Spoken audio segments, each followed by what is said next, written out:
Hər vaxtınız xeyir əziz Foodcast TV izləyiciləri. Bu günlə sizinlə bir yerdə Azərbaycan Premyer Liqasının 9-cu turundan sonra ənənəvi olaraq icmalını müzakirə edəcəyik. Turda baş verən oyunlar, qalmaqallı hadisələr. Bunlarla ətrafında danışacağıq. Azərbaycan Premyer Liqasında 9-cu tur başa çatdı. Hal-hazırda turnir cədvəlində 18 xalla Turan Tovuz birinci, ikinci pillədə 17 xalla Qarabağ bir oyun az keçirər ikinci pillədə. Üçüncü pillədə isə Zirə 16 xalla qərarlaşıb. Araz və Zirənin bu arada eyni xalları var.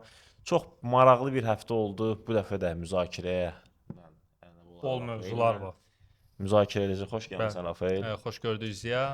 Və maraqlı, İzləyicilərimizi salamlayıram. bəli, icmala keçməzdən öncə istəyirəm ki, izləyicilərimizdən kanalı abunə olmaqlarını xahiş edim. Çünki abunə sayları son günlərdə bir qədər azalıb. Zəhmət olmasa bizə Bəli. bəyənirsinizsə kanala abunə olun. Və çox maraqlı hadisələrlə əlamətdar oldu. Elə məsələn, Qarabağın qələbə qazana bilməməsi, Bəli. Neftçinin pis oynadığı oyunda Abubakarın girib bir asist, bir gol vurması. Salamlaşmağa Azərbaycan Bəli, futboluna. çox Abubakara bir çox futbol fanatları qoca deyirdilər. Elə bu arada Abubakardan danışmışkən transfer radarında Abubakarın gəlişini neçə gün Hamıdan öncədən qabaq açıqlamışdı. Demək olar ki, daha çox öncədən açıqlamışdı və transfer xəbərləri də var. Rafael, əgər transfer radarı verilişini görmək istəyirsinizsə, Şərh bölməsinə zəhmət yazsınlar. olmasa, bəli, şərh bölməsinə yazın. Yaxın zamanlarda transfer radarını da çəkək. Başlayaq elə Qarabağ Şamaxı oyunundan. Rafael, Qarabağ Niyə rəqibini belə məğlub oldu? edə bilmədi və rotasiyalı heyətlə. Əslində rotasiyalı heyət deyil. Gəl heyətə baxaq. Şahruddin Adayi, bəli, sevimlimiz Nəriman, Toral Bayramov, ə, yəni Dani Bolt, Hüseynov, Yankoviç, Kaşuk, Leandro Andrade, Emmaye. Sonradan isə demək olar tam heyət oyuna daxil oldu. Yəni belə baxanda bu heyət Azərbaycanda çempionluq oynayan heyətdir. Bəli. Yəni əsas heyətin bir çox üzvləri də var. Oyunu Ona yəqin görə ki, canlı izlədin. Bəli, bəli. Nə demək istəyərdin? Əslində mən oyun barəsində ilk oyun başlamamışdan gözləntim nə idi? Həmin gündə bizə 2 oyun var idi. Neftçinin oyunu var idi, bir də Qarabağın. Qarabağın oyunundan mən az qollu bir oyun gözləyirdim. Zaten biz Şamaxının necə oynadığını çox gözəl şəkildə bilirik. Ayxan Abbasov oyunları qurutmaqda, yəni mahir ustaddır. Demək olar ki, çox çətin hallarda məğlub olurlar. Bir çox oyunlarda səhv eləmirəmsə 5 oyun deyəsən heç ilə bitib 9 turun 5-də. Yəni demək olar ki, oyunları qurutmağı yaxşı bacarırlar. Bu oyundan da gözləntim o idi ki, az qolla ancaq Qarabağ qələbə qazanacağını gözləyirdim. Qarabağ məni çox təəccübləndirdi. Oyunçularda gərginlik var idi. Dağınıq şəkildə oynayırdılar nədənsə. Ya bu Şamaxının taktikasının işə yaradığı idi, ya da Qarabağın taktikasının işə yaramadığı idi. Bunu çox çətindir belə oyunlarda bilmək. Çünki Qarabağ məsələn qapanan rəqiblərə qarşı əslində oyun açmaqda mahir komandadır. Qarabağ oyun açmağı çox gözəl bacarır. Yəni Yankoviçin də oyuna qayıtmağı Mən əksinə deyərdim. Qarabağ qapanan komandalara qarşı yaxşı oynamır. Yox, yaxşı oynayır. Nəyi yaxşı Bir dənə oynamır? Qapandı da Şamaxı. Qapanda aça bilmədilər. Yox, məsələn bax Turanla oyun açıq oyun idi. Turan ikinci hissədə də oyunu Turanla oyun qapalı idi, Ziya, açıq deyildi. Yox, Turan birinci hissədə görə necə əla oynadı. Razıyam, birincisən layiqincə də 1-0 bir qədər qapandı, amma Qarabağ oyunu aça bildi. Cınaqlardan oyunu açdı və zaten Turana da qol vuranda cınaqlardan gəldi qol vurdu. Oyuna da bir yerdə baxırdı. Şamaxı ilə oyunda qapanan oyunlarda məncə Qarabağ daha çətinlik çəkir. Yox, belə deyim. Məncə Ayxan Abbasovun taktikasına qarşı Ayxan Abbasov Qarabağı çox gözəl analiz edib. Qarabağın hardan, hansı boşluqlardan oyunu cınaqlara yıxıb cınaqlardan içəriyə doğru daxil olmalar, pasların qabağını çox gözəl şəkildə aldı. Qarabağ imkan vermədi. Eyni şəkildə də biz Zirə ilə də oyunda da eyni şəkildə müdafiə olunmuşdu Zirə Qarabağa qarşı və bir xalı oradan qopara bilmişdi. Yadındadırsa da biz oyuna da baxırdıq. Bəli, amma oyunu izlədim. Demək olar ki, bütün dominant tərəf Qarabağ idi. Yerinə yetirilən 9 küncdən zərbə, rəqib Şamaxı 0 küncdən zərbə. Topa sahib olma, hər şeydə 62-38-ə idi, qapıya zərbələr də. Yeganə ən təhlükəli epizod elə Aday ilə oldu ki, Adayın baş zərbəsindən sonra qapıçı əla şəkildə topu seyv etdi və digər bir epizoda toxunmaq istəyirdim. Nərimana qarşı oyunun 36-cı dəqiqəsində qayda pozuntusu var idi, ancaq cərimə meydançasının xəttinə təmas etmədiyinə görə bəli, penalti var çağırmadı. Amma açıq-aşkar Yox, qayda pozuntusu var idi. Nərimanın dizinə zərbə endirilmişdi. Amma- Orada bir qədər xəttin üzərinə təmas olsaydı, yəni var çağıracaqdı və penalti Əslində təmin olunacaqdı. yox Ziya. Bir saniyə görə. İndi izləyicilər əgər Avropa futbolunu izləyənlər bir çoxları varsa, mən indi bəzi epizodlarda deyəcəm, sənin də yadına düşəcək. Epizod 1. Arsenalla Fulham oynayırdı. 2 tur bundan əvvəl səhv etmirəmsə 1-0 Arsenal məğlub eləmişdi. Orada buna bənzər bir epizod var idi. Saka sağ cinaqdan içəriyə doğru hərəkət elədi. Kevin var idi Şaxtyordan gələn Fulhama. Kevin ona dizinə müdaxilə elədi. Hakim səhvimsə Anthony Taylor idi. Ya penaltini vermədi. Anthony Taylor ilə Manchester Brighton O heç də o oyununda həmin Yəni, orada da. bilirəm, ancaq o demək deyil ki, futbol qaydalarında Yox, bir saniyə o da görə. olur. Mənə elə gəlir ki, Yəni ki- ya mən məsələn o Manchesterın oyununda da, onu da deyəcəydim, Brightonla oyunda da. Orada da yadına gəlir, Mbeumo keçdi. Amad Diallo idi səhv etmirəmsə. Yox. Zərbə endirdilər Amad Dialloya. Yox, nəyə görə deyirəm? Ona bənzər epizodlarda artıq hakimlər nə penalti, nə cərimə zərbəsi Yox, vermirlər. olmalıdır. Yəni ki, dünyanın İtaliya liqasında bu penaltidir. İngiltərədə sərtliklə seçilir, ancaq bu o demək deyil ki, futbol qaydaları belə deyək ki, tapdanmalıdır üzərinə Məncə xətt çəkilməlidir. hakimlər özləri Futbolda nə deyir? Cərimə Boz meydançasının zonalarda daxilində müdaxilə varsa. müdaxilə endirmə. Dizinə də epizod hal-hazırda gedir elə izləyicilərimiz də izləyir həmin epizodu. Bu epizodda açıq-aşkar görünür ki, Nərimanın dizinə zərbə var. Nəriman sən futbolçunu yıxmamalısan. Bu təmaslı oyun deyil ki, deyim məsələn çiyinlə yıxdı filan. Birbaşa dizə zərbədir. Penalti təyin olunmamasına səbəbi Xəttə müdaxilə. hakim görmədi. Hakim görsəydi cərimə zərbəsi idi. Cərimə meydançasının daxilində olsaydı var çağıracaqdı. Böyük ehtimalla penalti veriləcəkdi. El Clasico-da dünən elə baş verdi. Həmin əl epizoduna görə harda penal verərdilər? Məsələn, çox yerdə verildi. Yox, orada penalti nəyə görə idi? Topun trayektoriyasının dəyişdiyinə görə top qapıya tərəf gedirdi, çıxdı 2-cü zərbəsinə. Ona görə penalti verdi. Yəni arxaya keçirdi də top. Amma Real Tərəfləri Madriddə zonaya heç bir gedirdi. oyunçu olmurdu da, yəni ki, qapıçı çıxıb topu Amma sən götürsəydi, ancaq İngiltərədə də Vininin epizoduna penalti vermədi məsələn. O çünki o haqlı vermədi. Yox, o Birinci haqlı idi. penalti verdi. Məsələn, avara getdi, İngiltərə baxdı, deyirsən, İngiltərədə Liverpool Arsenal oyununda idi, səhv etmirəmsə, təmiz ələ açıq ələ topda idi, vermədilər. Yəni İngiltərədə Newcastle oyununda da var. İngiltərədə Hakimlər Federasiyası fikirləşib Arsenal'la. belə qərar verirlər. Məsələn, deyirlər ki, belə epizodları biz penalti verməyək, oyun daha maraqlı olsun. Mənə elə gəlir ki, bu boz zonalar hesab olunur. Məsələn, indi Formula 1 izləyənlər də varsa aramızda, Gri onlar da zonalar deyirlər, gri yəni. zonalar, boz zonalar, yəni ağ-qara deyil də, ağ-qara deyil. Bu boz zonalardır. Burada Hakimin artıq öz hakimlərin inisiativinə öz qalır. yorumlarına, hakimlərin öz şərhinə buraxırlar ki, hakim bu epizodu yadına gəlir Neftçinin Zirənlə oyunda sonda verdikləri penalti. Mən Yəni o da penalti deyildi axı əslində. Məsələn, həmin oyunda birinci hissədə olmuşdu da Reza Balaya qarşı müdaxilə dizinə qarşı. mən orada penalti yox idi. Orada penalti yoxdur. Sən burada Nərman episodunu nəysə. Nərman epizodunda qayda pozuntusu var idi mənə görə. Öz şəxsi fikrimdir. heç bir Və şey.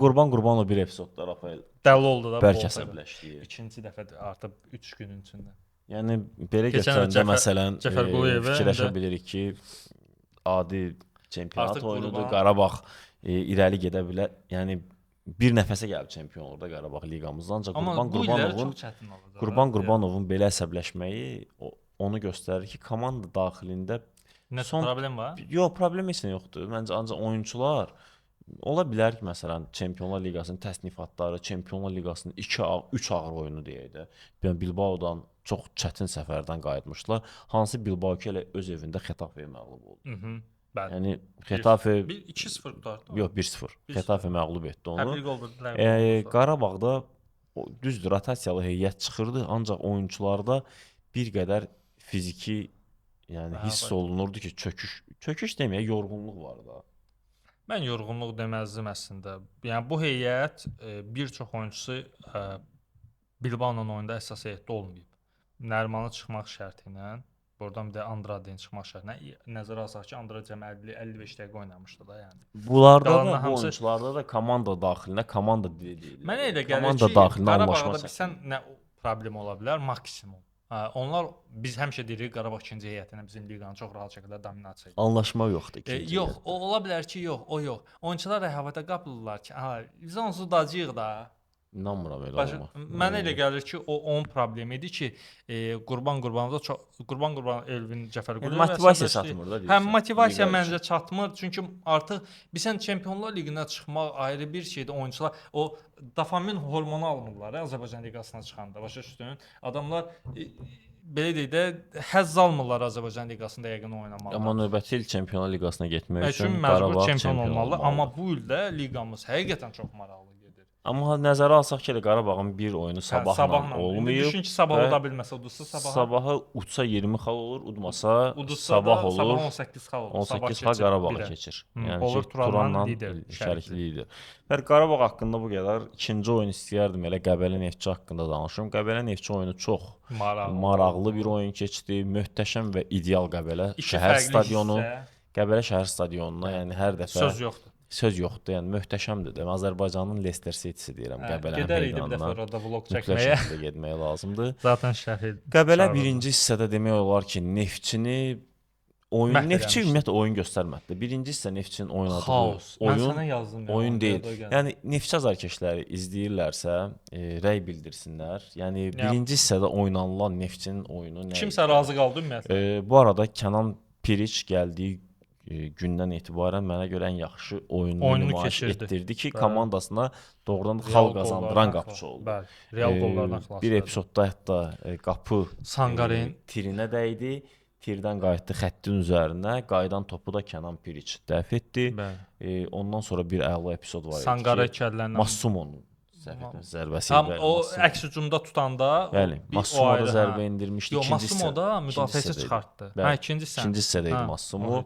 Birinci hissədə də bir başına əla zərbə var idi. Bəli, Sanqarenin zərbəsi. İkinci hissədə isə nə oldu, nə olmadı? Abubakar oyuna girəndən sonra sanki Qəbələ, yox, ikinci hissədə ümumiyyətlə Neftçinin oyunda dəyişilmişdi. Abubakar girməmiş, Neftçi nələrsə etməyə çalışırdı. Qəbələ də bu bir qədər fiziki olaraq birinci hissəni çox yaxşı oynamışdılar. İkinci hissədə bir qədər birinci hissə dominant eləmişdi. Zəif düşüş hiss olunur. Abubakar oyuna girdi, ilk toxunuşda qolunu ötürməsini verdi. Daha sonra isə Qəbələdən Sənanın səhvi, topu orada yəni çıxmağa qoymalı idi. Meydanda saxlamaq istəyir müdafiəçi Neftçinin oyunçusu toxunmasın. Birinci elə görünür ki, top çıxıb, ancaq Abubakar ötürüldü, Abubakar da heç boş qapıya göndərdi. Buyur Rafael. Onun üçün o 2-2 idi. Gəl ilk iki fərqli hissədən danışaq da. Burada oyununa baxanlar hamısı bilir ki, tamamilə iki fərqli hissə, iki fərqli komanda var idi. Birinci hissədə Qəbələ yəni 2-0 hesabı ilə bitirə bilərdi. Massimo təkbətəkdə düşdüyü epizodda, əks hücumda qolu vura bilsəydi, orada zəif zərbə endirməsəydi, orada səmsə Igor Ribeiro idi topu çıxardan boş qapıdan. Bəli, səhv eləmirəmsə olmalı idi. Ondan əvvəl sonra Kənan Piriçin möhtəşəm qurtarışı var idi, dirəyə dəyən top var idi falan filan. Yəni birincisi həqiqətən Qəbələ çox dominant şəkildə oynadı. Dominant da oynamadı əslində. Neftçi çox dağınıq oynadı deyə Qəbələnin əlinə çox şans düşdü. Balon zərbəsi var idi uzaqdan. Yəni burada əsas sual Neftçiyə ünvanlanmalıdır. Yəni mən bir jurnalist olsaydım həmin oyundan sonra ilk öncə Samir Abbasova sual verərdim ki, Samir Abbasov, yəni nə düşünürsüz də bu komandanın oyununa bağlı? Yəni nə görürsüz, siz nə planlamısınız, sizin məqsədiniz nədir? Komanda çox xəttlər arası dağınıqdır. Komanda bilinmir nə oynayır. Bir epizod var idi. İndi tapsam həmin epizodu, gərək 2 saatlıq bütün canlını araşdırım, həmin hissəni tapım. Prosta dəqiqəsi yadımda deyil, dəqiq olaraq. Deməli, Neftçi hücuma çıxır. Sol cinah müdafiəçisi Sek avtomatik hücuma qoşulmalıdır. Əslində, yəni hücuma çıxanda, dayaq yarım müdafiədə top alanda cinahlar irəli çıxanlar ki, irəlidə genişlik yaratsın. Sol cinah müdafiəçi gəlir dayaq yarım müdafiənin yanına və irəliyə doğru ki, sola pas gəlir. Deməli, top keçir sağ cinaha, sağdan səhvəmsə İmad Fərəc edir, ortalayır boş yerə və həmin yerdə Neftçidən heç kim yoxdur. Varqas mərkəzdədir, sol cinah müdafiəçi harda ki, orada olmalı idi, orada deyil. Komandada hücum edirlər, yəni Allaha xatir hücum edir də, yəni komanda. Çox dağınıq, xaos bir şəkildə orada ən çox bəyəndiklərimdən biri birinci hissədə Neftçinin heyətində Camalov idi, bir də Vargas idi. Vargas nəyə görə topu saxlamağı bacarırdı. Camalov da görürdüm ki, çox çalışır. Emin Mahmudov görə- 0. mənə Yəni görə- Emin Mahmudov Qəbələ ilə birinci hissədə göstərdiyi oyun 0. Niyə görə? Top Emin Mahmudovda olanda başqa bir şey. Top saxlamağı, pas atmağı falan filan bunlar hər şey yerində, driblingi. Lakin topsuz şəkildə açın oyunu izləyin. Kim izləməyibsə, Neftçinin oyunçuları topsuz şəkildə necə hərəkət edirlər? Emin Mahmudov geriyə gəlmir. Sammu geriyə gəlmir. Vargas geriyə kömək eləmir. Tamamilə meydançada yeriyirlər. Yəni belə olan halda əlbəttə İkinci ki, hissədə bir qədər Qəbələ o dəyişildilər. şansları əldə eləməyi Samir Abbasov açıq aydın idi. oyundan sonra deyib ki, Rafael, çox ürəyim doludu, amma biraz imkan ver mən də danışım. Yaxşı. Samir Abbasov oyundan sonra deyib ki, oyunçularıma təşəkkür edirəm. Ağır bir bariyeri aşdılar. Bu oyunu nəzərdə tutub deyirəm. Birinci hissədə nə qədər çətin idi. Təngi nəfəslik, ağırlıq, qaçmaq istəyirsən alınmır. Bəzi oyunçuların bu səbəbdən oyundan düşmələri. Amma ikinci hissədə dəyişiklik oldu. Zaten heyəti də birinci hissədə buna görə qurmuşduq. Qəbələdə mən də oynamışam. Bilirdik ki, belədir. İkinci hissədə artıq komanda açılacaq və daha təhlükəli olacağı. Yaxşı. Böyük ehtimalla Qəbələnin bir qədər dəniz səviyyəsindən yüksəkdə qərarlaşmasını dağlar tərəfindən tənqid nəfəsliyi deyil. Bir dənə söz deyim. And olsun bu Samir Abbasovun bir çox yəni intervyuları oyundan sonra, oyundan öncələrinə baxmışıq. Səninlə də şərh eləmişik. Ora bura. Yəni çox sən adam ancaq özü müdafiə edir də, malalamaqla məşğuldur. Başqa bax gəl belə deyək. Birinci sən ən bərbad oyunçuları Neftçidə. Kuç, Emin Mahmudov, Sam bu hücumçu demirəm də. O başqa bir temadır. O danışılacaq mövzu deyil də o adam. Sek, yəni Bədalov. Yəni bu komanda tamamilə, yəni mən Neftçidən danışdıqca çox əsəb keçirdirəm, yəni həqiqətən çox. Komandada heç nə görsənmir də qardaş. Oyunçular fərdi istedadına görə hansısa bir vəziyyətlər yaradırlar. Bu Neftçinin oyun gücünə Neftçi qalib gəlmir. Açın oyunlarına baxın, top olan yerə baxmayın, topsuz şəkildə baxın Neftçi necə hərəkət edir. Komanda bilinmir, oyunçular harda necə olmalıdır, bilinmirlər yerlərin. Harda necə gəldi, dayanırlar. Kim top deməli oyuna baxıram birinci hissədə. Camalov topu qəbul eləyir, Emin Camalov. Qardaş pas atacaq adam tapmır. Emin Mahmudov orada özü üçün gəzir. Məsələn, Emin Mahmudov əslində playmakerdir də. O geriyə gəlib top alıb dayaq yarım müdafiəçisinə üçüncü fazaya topu keçirməlidir. İkinci fazandan birinci fazandan üçüncü fazanın arasında, yəni müdafiə xətti ilə hücumun arasında bu adam əlaqə qurmalıdır. Bunun işi orada gəzmək üçün deyil. Orada zaten bir dənə hücumçu var da, gəzir özü üçün bomboş. Bir işə də yaramır. Yəni nə top qəbul eləməyi var. Yəqin ki, bundan sonra Ümid edirəm. Yox, mən oturuşsa heyətə. Abubakar heç, amma Emin Mahmudovu mütləq kəsməlidir heyətdən. Hələ ki, Dayaq yəni ki, oyunu ya dayağa çəkməlidir, ya da heyətdən kəsməlidir. Ona görə hələ ki Emindən vaz keçə bilmirlər və üçüncü oyuna keçək. İmişli Kəpəz oyunu. Ən maraqlı oyunlardan biri. Çox xoşa gəlməz bir hal yaşandı ki, yəni futbolçunun ayağı qırıldı da orada, yəni.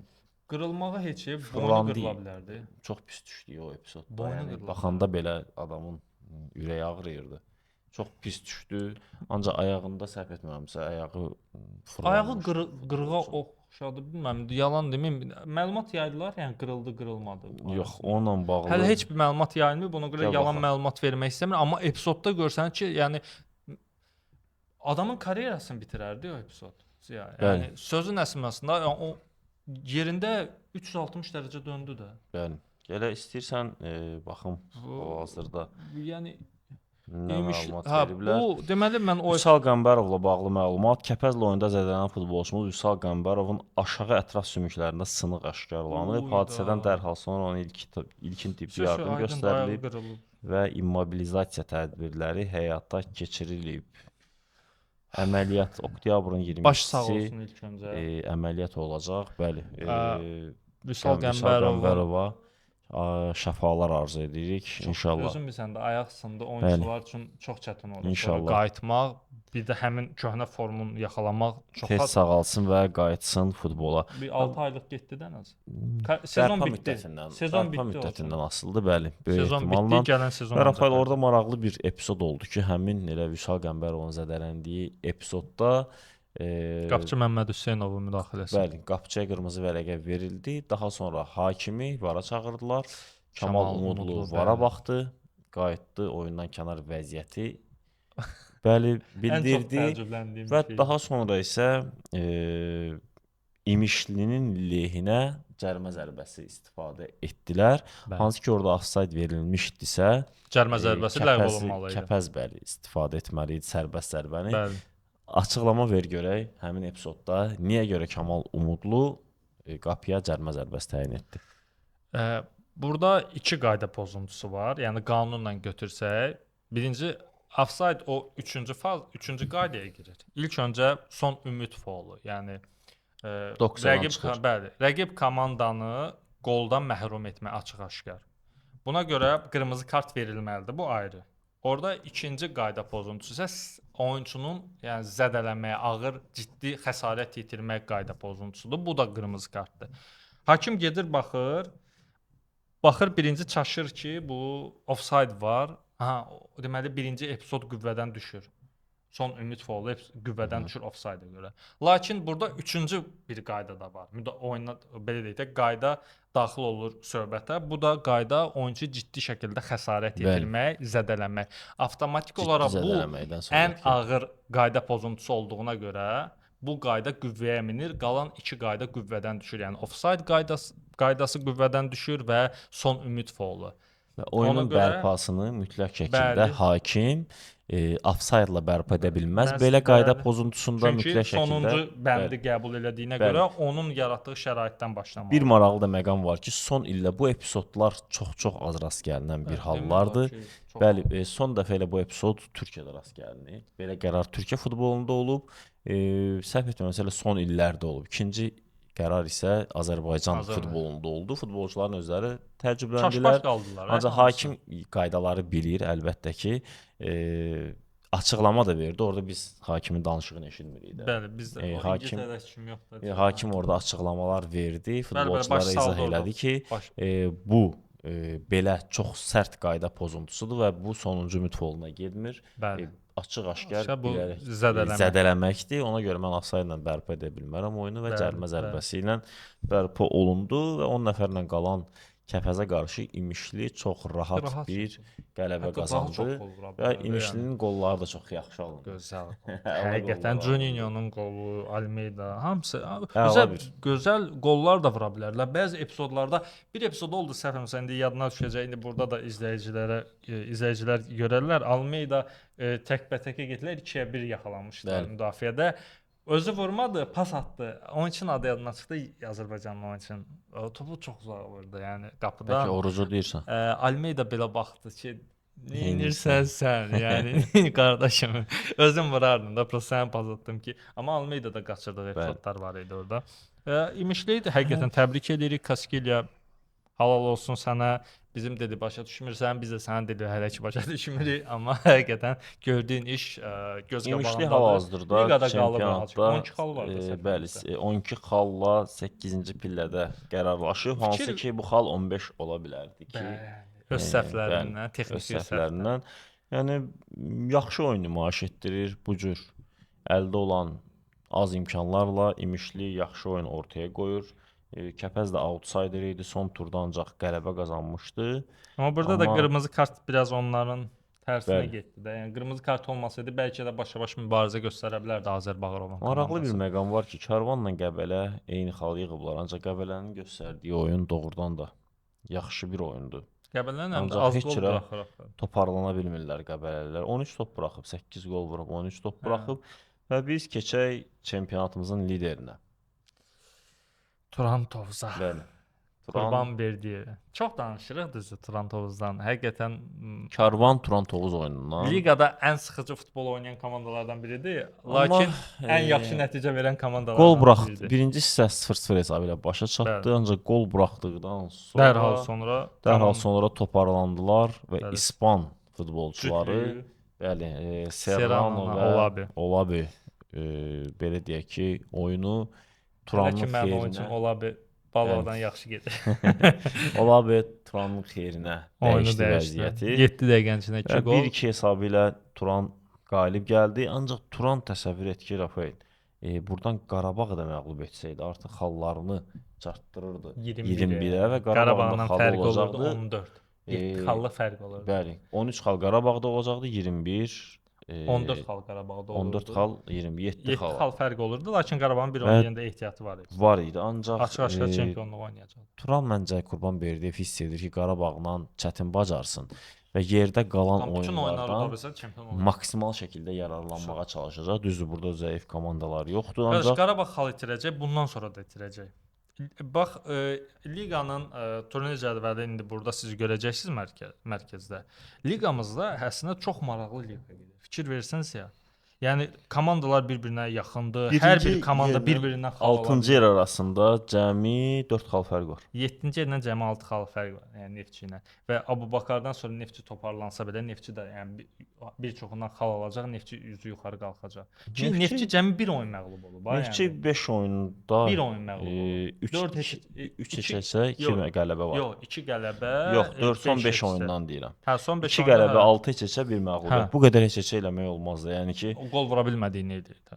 Bu gol vura bilmədiyinin ən böyük günahkarı Samir Abbasovdur. Ən çox heçəsə edən klubdur. Bəli, ikinci ən çox heçəsə edən də Şamaxıda səhv etmirəmsə 5 dənə heçəsi var Şamaxının. Neftçidə 6-dır. 4 dənə. Yəni burada Neftçi yəni yuxarıdakı komandalar çox böyük təhlükə idi altdan gələrək. Çünki niyə görə? Bax burada Araz Naxçıvandır, Sabahın Qarabağla oyunu var. Sabah bilir ki, Qarabağı məğlub eləməyi bacaran komandadır. Və düşün ki, Sabah burada Qarabağa qalib gəldi. Liqadakı epizoda baxırsan.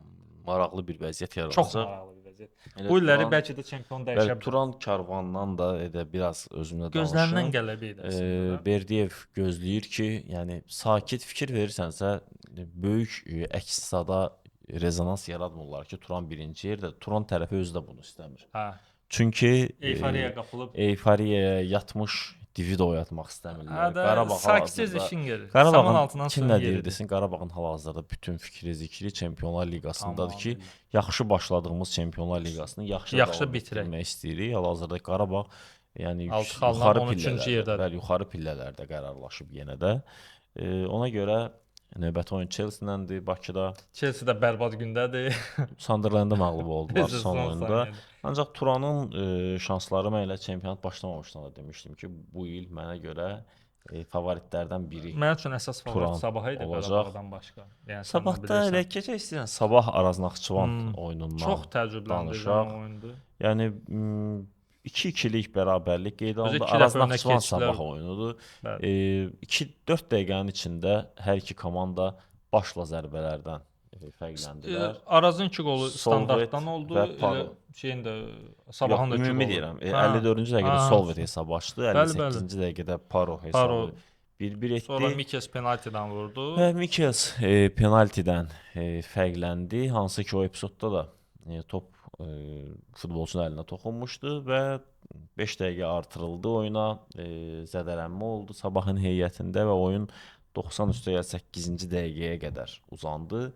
Həmin cərimə zərbəsində də bir qədər qarşılıq məqam var idi ki, bir tərəf bildirirdi ki, cərimə zərbəsi deyil. Sonuncu qol olan epizodda Mikels rəqibinə toqquşdu. Ancaq bir qədər əli açıq idi Mikelsin, üzünə xəsarət yetirə bilərdi. Həmin cərimə zərbəsindən də top qapı qarşısına ötürdü. Orada zaten şeyin səhv idi də.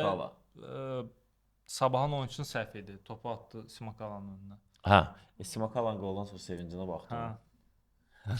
Ronaldo sevib elədi. Nə maraqlı bir. Simakala hər oyun gol vurur. Son 3 oyunda da səhv eləmirəmsə gol vurub Simakala və Araz maraqlı ki, keçən turda 2-2 bitdi oyunu. Bu turda 2-2 bitdi. Araza lazım olanda fikir versən Rafael, gol vura bilir. Amma ikisi də standart vəziyyətdən biraz çox qəribə. Özü maraqlısı odur ki, qapıya 2 dənə düzgün zərbəsi oldu, ikisi də gol oldu. %100 nə oynayıb. Yəni mən həqiqətən Arazla Sabahın oyunundan öncə Ziya ilə də danışanda Ziyaya dedim ki, Ziya, Sabah udacaq. Mən gözləyirəm ki, Sabah çox rahat şəkildə məğlub eləyəcəkdi Arazı. Yəni çox statistik baxımdan görsənirdi Sabahın qələbəsi, lakin Sabah necə Arazı məğlub eləyə bilmədi mənim üçün çox maraqlıdır. Yəni həqiqətən çox maraqlıdır. Orada bir epizod da oldu. Yəni 2-1 olandan sonra oyunda səhv etmirəmsə hansı oyunçu idi yadımdan çıxdı, oyunçunun adı Maluda idi deyəsən. Flora Soldan Maldonado. oğlu bəli. Soldan bir epizod oldu, gəldi, topu qapıya yaxşı zərbə endirə bilmədi. Orada 3-1 eləyib oyunu bitirə bilərdilər, Bəli. amma sabahdan Alamadı, bəli. Sabahdan mən əsas gözləntim liqa başlamamışdan da öncə bizim verilişimizdə izləyənlər bilir. Mən sabahı bu il çempionluq üçün ən böyük Qarabağdan sonra ikinci komanda görürdüm. Çünki baş məşqçi Dambrauskasın olmağı biraz və heyətin yaxşı olmağı mən deyirdim ki, Qarabağa baş ağrısı o ola bilər. Lakin bizi ən çox təcrübələndirən Turandır hələ ki. Lakin Sabahın Qarabağla oyunda Qarabağı məğlub eləsə, Sabah liderdir. Bəs bəli. Hələ də Bəs son oyuna keçirik biz Rafael, Zirə, Sumqayıt oyunu, Zirə öz işində 1-0 hesabı ilə rəqibini məğlub etdi. Konatenin əla başlayan kimi sol ayaqla birincisi. zərbəsi qolla nəticələndi Bəli, və 30. daha sonradan isə Yetdi. oyunda demək olar ki, heç nə baş vermədi və ən sonda baş verə bilərdi ki, Rüstəm Əhmədzadə akrobatik zərbə ilə hesabı bərabərləşdirə bilərdi. O 93-cü dəqiqədə Bəli. o da alınmadı və oyun 1-0 Zirənin xeyrinə başa çatdı. Zirə Rafael xırda hallarını yenə də kiçik hesablı qələbələrlə 1-0 ala aparır ki. davam edir və Amma bu oyunda bir dənə qeyd eləmək istəyirəm, Baqamovskinin oyundan kəsilməyi mən məsələmdə ikinci heyətdə başlamağı daha yaxşı olurdu. Yəni mən heç cür o oyunçunu başa düşə bilmirəm ki, niyə görə o heyətdə oynayırdı da çox oyunda. Zirədə. Zirə 16 xalla 3-cü Bəli. pillədə qərarlaşıb. Turan və Qarabağın ardından Amma Turan Arazlar- Zirə kimi çox sıxıcı futbolu yoxdur da bizim. Zirə Adam- cəmi bir dəfə məğlub olub. O da keçən tur 3-0 bəli. uduzdu da Sabaha. Sabaha. Baxırdım oyuna, amma Sabah həqiqətən necə rahat şəkildə məğlub elətdilər Zirəni. Çox rahat şəkildə. Yəni Zirədə çatışmayan cəhətlər var. Zirədə futbolda. çatışmayan əsas cəhət odur ki, hücuma çıxa bilmir komanda və bu baş məşqçinin günahıdır. Eyni şəkildə də Neftçidə. Zirə ilə Neftçinin taleyinə yazılan iki baş məşqçi, ikisi də müdafiəyə əsas önəm verən adamlardır. Ona görə qol buraxmırlar. Bir çox oyunları heç-heçə bitir, bir çox oyunlarda 1-0 hesabla bitir. Qol vuranda qələbə qazanırlar. Bu adamlar heç biri hücum futbolunu oynada bilmir komandalarına və ona görə onlar heç vaxt çempion ola bilməz bizim liqada. Maraqlıdır və Rafael yekunlaşdırdıq. Turnir Bəli. cədvəlini nəzərinə çatdırdıq Növbəti izləyicilərimizin. turun Növbəti 10-cu turun oyunlarını və öz fikirlərimizi bildirək və yayını Maraqlı bir oyunla yekunlaşdıraq. başlayırıq bura. İmişli Qarabağ 0-2. İmişli Qarabağ. Ya 0-2 Bundan ya sonra da 0-2. Chelsea ilə oyunu var da Qarabağ. 0-2. Qarabağ udmağını məncə də udacaq. Kaskilyanın Yox, məncə qol vuracaq İmişli Qarabağa. 2-1 Qarabağın belə deyək də xeyrinə. Karvan Zirə. Mən öz hesabımı deyim. Mən deyim də yenə də həmişə kimi 2. 0-1 falan Zirə 0-2. aparacaq. Mən yenə də 0-2. 0-2 Martins 2 də qol vurar bu oyunda. Mən 0-2 deyirəm. Karvanın müdafiəsi bərbad. Neftçi Kəpəz. Neftçinin qələbəsi 2-0. Yəni Kəpəzə də 2 top vurar. Vurar. Abubakar qol vuracaq. Azərbaycan gəlişindən sonra Kəpəz bir qədər dirçəlib oldu. Abubakar məncə 2 dənə qol vuracaq bu oyunda da. Abubakar inanırsan ki 90 dəqiqə oynasın. 90 dəqiqədə oynaması 60 dəqiqəsi bəs eləyəcək 2 qol vurmağa Kəpəzə. Maraqlı. Abubakar çox fiziki güclüdür. Kəpəzin müdafiəçiləri inanmıram. Deyirlər Abubakarın 45 yaşı. 85 olsun, fərqi yoxdur. Bizim Qol liqa vurur. üçün bəs Əsas eləyir. bəli, qol Hə. vurur. Mən Neftçi Kəpəz oyununa 3-1. 3-1. Bəli, bol qollu oynayacaq. Neftçi qol buraxmır ağa. Buraxmır. Düz deyib buraxır ya, arazdan zatdan falan. Buraxacaq. Kəpəzdən buraxmaz. Turan Şamaxı oyununda Ən sıxıcı oyun olacaq da bu, yəni ən sıxıcı oyun. 0-0. mən də 1-0. Turan da Bəli. Turan çünki Berdiyev qarşısına məqsəd qoyub ki, özündən zəif komandalar udmalıdır. amma Şamaxı da elə belə Sumqayıt müdafiə Araz. olunmur da o da mı? Sumqayıt Araz bərabərə. Hesab deyən. Oy 1-1. Mən 1-2 görürəm. Araz Araz məğlub da. edəcək. Bəli. Elmar Baxşev. Sabah Qəbələ Sabah Qəbələ. 2-1. Sabah məğlub edəcək. Məncə Sabah burada Qəbələni 1-0, maksimum 2-0 məğlub edəcək. Maksimum 2-0. Mən O da 2-1 Mikes görürəm. vurar.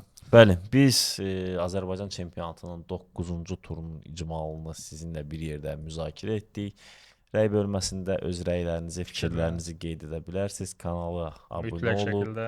bəyənib, rəy yazmağı, paylaşmağı unutmayın. Biz sizlərin sayəsində buradayıq və yaxın zamanlarda sizlərlə bir yerdə 10.000 abunəni keçəcəyik. Bəli. Sağ Təşəkkür olun, edirik. salamat qalın.